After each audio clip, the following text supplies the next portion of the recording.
ಇನ್ನು ಸಚಿವ ಎಂಬಿ ಪಾಟೀಲ್ ವಿರುದ್ಧ ಸಿಎ ಸೈಟ್ ಹಂಚಿಕೆ ಆರೋಪಕ್ಕೆ ಸಂಬಂಧಪಟ್ಟಂತೆ ಬಿಜೆಪಿಯವರು ದಾಖಲೆಯನ್ನು ಬಿಡುಗಡೆ ಮಾಡಿದ್ದಾರೆ.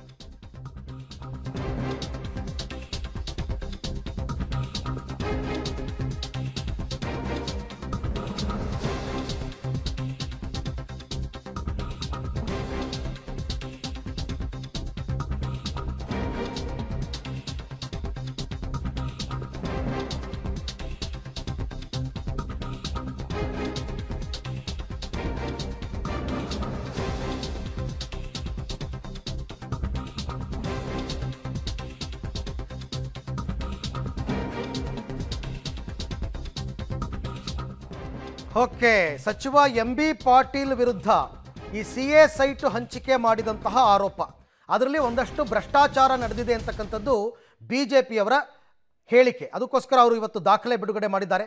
160 ಕೋಟಿ ಮೌಲ್ಯದ 8 ಎಕರೆ ಜಮೀನನ್ನು ಹಂಚಿದ್ದಾರೆ. ವೈಗೈ ಇನ್ವೆಸ್ಟ್ಮೆಂಟ್ ಪ್ರೈವೇಟ್ ಲಿಮಿಟೆಡ್ಗೆ ಹಂಚಿಕೆಯಾಗಿದೆ. ಇದೇ ಫೆಬ್ರವರಿ 8ನೇ ತಾರೀಕು. ಹಾಗೆಯೇ ಹರಿತಾ ಲಾಜಿಸ್ಟಿಕ್ ವೇರ್ಹೌಸ್ಗೆ 10.5 ಎಕರೆ ಸಿಎ ಸೈಟ್ ಕೊಟ್ಟಿದ್ದಾರೆ.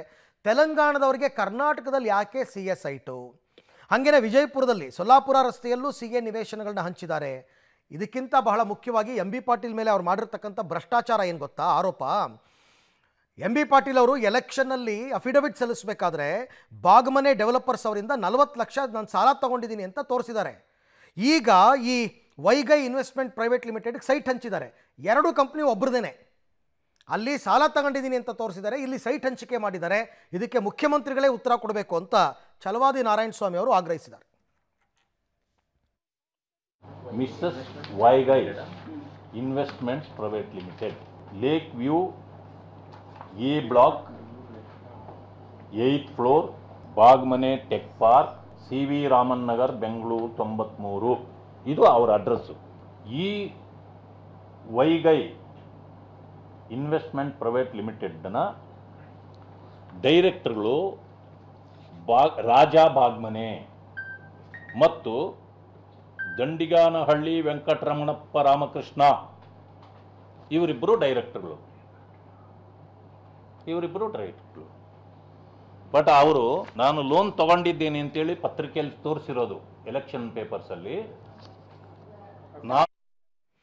ಈ ಬಗ್ಗೆ ಮತ್ತಷ್ಟು ಮಾಹಿತಿ ನನ್ನ ಕೊಲೀಗ್ ಮಸೂದ್ ಅವರಿಂದ ಪಡ್ಕೊಳ್ಳೋಣ. ಮಸೂದ್, ಈಗ ಬಿಜೆಪಿ ಹೇಳೋದಕ್ಕೆ ಹೊರಟಿರೋದೇನು? ಎಂಬಿ ಪಾಟೀಲ್ ಅವರು ಸಿಎ ಸೈಟ್ ಹಂಚಿಕೆಯಲ್ಲಿ ಭ್ರಷ್ಟಾಚಾರ ನಡೆಸಿದ್ದಾರೆ ಅಂತನಾ?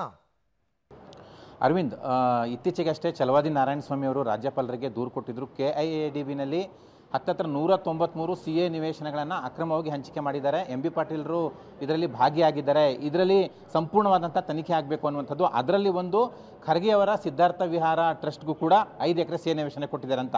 ಈಗ ಅದು ಯಾಕೆ ಮುನ್ನೆಲೆಗೆ ಬಂದಿದೆ ಅಂದರೆ ರಾಜ್ಯಪಾಲರು ವಿವರಣೆ ಕೋರಿ ಸರ್ಕಾರಕ್ಕೆ ಪತ್ರ ಬರೆದಿದ್ದಾರೆ, ಮುನ್ನೆಲೆಗೆ ಬಂದಿದೆ ಒಂದು.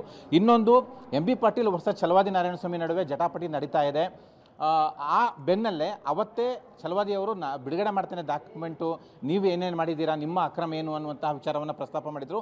ಈಗ ಇವತ್ತು ವಿಧಾನಸೌಧದಲ್ಲಿ ಸುದ್ದಿಗೋಷ್ಠಿ ಮಾಡಿ ಆ ಸಂಬಂಧಪಟ್ಟಂತೆ ದಾಖಲಾತಿ ಬಿಡುಗಡೆ ಮಾಡಿದ್ದಾರೆ. 2 ಪ್ರಮುಖ ದಾಖಲಾತಿಗಳನ್ನು ಎಂಬಿ ಪಾಟೀಲ್ ಅವರ ವಿರುದ್ಧ ಛಲವಾದಿ ನಾರಾಯಣಸ್ವಾಮಿ ಅವರು ಬಿಡುಗಡೆ ಮಾಡಿದ್ದಾರೆ. ಕಳೆದ ವಿಧಾನಸಭೆ ಚುನಾವಣೆಯಲ್ಲಿ ಎಂಬಿ ಪಾಟೀಲರು ತಮ್ಮ ಚುನಾವಣಾ ಅಫಿಡವಿಟ್ನಲ್ಲಿ ಬಾಗ್ಮನೆ ಟೆಕ್ ಪಾರ್ಕ್ನವರಿಂದ 4 ಕೋಟಿ ಸಾಲ ಪಡೆದಿರೋದಾಗಿ ಉಲ್ಲೇಖ ಮಾಡಿದ್ದಾರೆ. ಅದಾದ ನಂತರ ಅಧಿಕಾರಕ್ಕೆ ಬಂದರು, ಕೈಗಾರಿಕಾ ಸಚಿವರಾದರು. ಕಳೆದ ಫೆಬ್ರವರಿ ತಾರೀಕಿನಲ್ಲಿ KIADBಯಿಂದ ವೈಗೈ ಲಿಮಿಟೆಡ್ಗೆ ಸಿಎ ನಿವೇಶನ ಹತ್ತಿರ 7.8 ಅಂದರೆ 8 ಎಕರೆ ಸಿಎ ನಿವೇಶನ, 160 ಕೋಟಿ ಮೌಲ್ಯದ ಸಿಎ ನಿವೇಶನ ಹಂಚಿಕೆ ಮಾಡಿದ್ದಾರೆ ಅನ್ನುವಂಥದ್ದು ಆರೋಪ. ಈ ವೈಗೈ ಲಿಮಿಟೆಡ್ ಏನಿದೆ ಇದು ಬಾಗ್ಮನೆ ಟೆಕ್ ಪಾರ್ಕ್ನ ಅಂಗಸಂಸ್ಥೆ. ಅಂದರೆ ಬಾಗ್ಮನೆ ಟೆಕ್ ಪಾರ್ಕ್ನಿಂದ ಸಾಲ ಪಡೆದಿರ್ತಾರೆ. ಬಾಗ್ಮನೆ ಟೆಕ್ ಪಾರ್ಕ್ ನಿರ್ದೇಶಕರು ಯಾರಾಗಿರ್ತಾರೆ ಅವರೇ ಈ ವೈಗೈ ಲಿಮಿಟೆಡ್ನ ನಿರ್ದೇಶಕರಾಗಿರ್ತಾರೆ ಅನ್ನುವಂಥದ್ದು. ಆ ಸಾಲಕ್ಕೆ ಪ್ರತಿಯಾಗಿ ಇದನ್ನು ಅಕ್ರಮವಾಗಿ ಅವರಿಗೆ ನಿವೇಶನ ಹಂಚಿಕೆ ಮಾಡಿದ್ದಾರೆ ಅನ್ನುವಂಥ ಆರೋಪ. ಇದ್ರ ಬಗ್ಗೆ ತನಿಖೆ ಆಗಬೇಕು ಅಂತ ರಾಜ್ಯಪಾಲರಿಗೆ ದೂರು ಕೊಟ್ಟಿದ್ದಾರೆ. ಇನ್ನೊಂದು, ಹರಿತಾ ಲಾಜಿಸ್ಟಿಕ್ಸ್ ವೇರ್ಹೌಸ್ ಲಿಮಿಟೆಡ್ಗೆ 10 ಎಕರೆ ಸಿಎ ನಿವೇಶನ ಕೊಟ್ಟಿದ್ದಾರೆ. ಇದು ತೆಲಂಗಾಣದ ಕಂಪ್ನಿ. ಇಲ್ಲಿ ಲೋಕಲ್ ಅವ್ರಿಗೆ ಸಿಎ ನಿವೇಶನ ಹಂಚಿಕೆ ಮಾಡಬೇಕಾಗಿರುತ್ತೆ. ಜೊತೆಗೆ ಅರ್ಧ ಎಕರೆ 1 ಎಕರೆ ಸಿಎ ನಿವೇಶನ ಹಂಚಿಕೆ ಮಾಡ್ತಾರೆ. 10 ಎಕರೆ 8 ಎಕರೆ ಸಿಎ ನಿವೇಶನ ಹಂಚಿಕೆ ಮಾಡುವಂಥ ಸಂದರ್ಭ ಇಲ್ಲ. ಆದರೆ ಇವರು ಹಂಚಿಕೆ ಮಾಡಿದರೆ ಇದರಲ್ಲೂ ಕೂಡ ತನಿಖೆ ಆಗಬೇಕು ಅನ್ನುವಂಥದ್ದು ರಾಜ್ಯಪಾಲರಿಗೆ ದೂರು ಕೊಟ್ಟಿದ್ದಾರೆ, ಅದನ್ನ ಕೇಳಿದ್ದಾರೆ. ಈಗ ಆ ಸಂಬಂಧಪಟ್ಟಂತೆ ದಾಖಲಾತಿ ಬಿಡುಗಡೆ ಮಾಡಿದ್ದಾರೆ. ದಾಖಲಾತಿ ಬಿಡುಗಡೆ ಮಾಡುವ ಮೂಲಕ ಒಂದು ರೀತಿಯಲ್ಲಿ ಎಂಬಿ ಪಾಟೀಲ್ಗೆ ಛಲವಾದಿ ನಾರಾಯಣಸ್ವಾಮಿ ಅವರು ಕೌಂಟರ್ ಕೊಟ್ಟಿದ್ದಾರೆ. ಇದಕ್ಕೆ ಉತ್ತರ ಕೊಡಬೇಕು ನೀವು, ಜೊತೆಗೆ ಸರ್ಕಾರನೂ ಕೂಡ ಉತ್ತರ ಕೊಡಬೇಕು ಅನ್ನುವಂತಹ ಆಗ್ರಹವನ್ನು ಮಾಡಿದ್ದಾರೆ. ಅರವಿಂದ್, ಥ್ಯಾಂಕ್ ಯು ಮಸೂದ್, ತಮ್ಮ ಎಲ್ಲ ಮಾಹಿತಿಗಾಗಿ. ನೋಡೋಣ, ರಾಜ್ಯಪಾಲರು ಈಗಾಗಲೇ ಚೀಫ್ ಸೆಕ್ರೆಟರಿಗೆ ವಿವರವನ್ನು ಕೇಳಿದಾರಲ್ಲ, ಏನಾಗುತ್ತೆ ಅಂತ ನೋಡೋಣ.